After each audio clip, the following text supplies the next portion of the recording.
that beating. You deserve that spit. You deserve everything he went through. But he said, I will exchange price tags. I'll take what you deserve on my back and give you my mercy.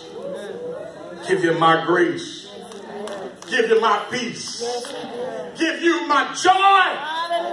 You don't have to pay nothing for it. I heard the hymnologist say, Jesus paid it all. So what are you trying to say, Pastor? I'm simply trying to say the gospel is all about Jesus and him being crucified. Get your other ideas out of the gospel and tell somebody God can save you.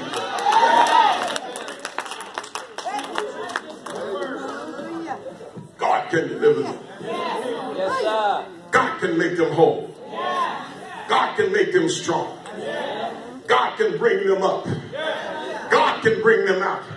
And we're living in a generation where there's a whole lot of non-believers. There's a whole lot of folk that don't call themselves atheists, but there's a whole lot of atheists in the church. And watch this, there's even some atheists that sit up here in this church. The devil is a liar. Keep on coming. I'm going to let you know God is real. But you're going to get it in your head if you keep on coming here. I don't know how you know he's real, Pastor, because I felt him this morning. And he woke me up this morning. And he gave me breath in my body. And he blessed me yesterday. And he blessed me today. And he gave me activity of my limbs. And he gave me joy.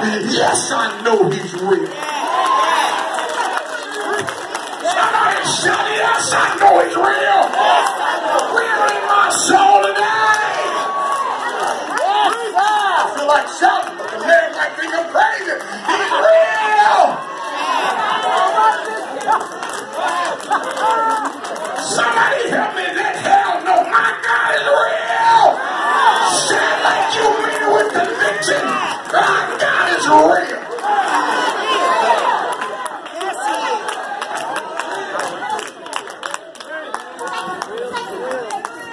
Washed all my sins away. Jesus' love just bubbles over in my soul. Is there anybody in here besides me that can feel the presence of God? You know, there's something about the presence of the Lord. For in his presence is the fullness of joy in his right hand. Pleasures forevermore. I wouldn't trade my life for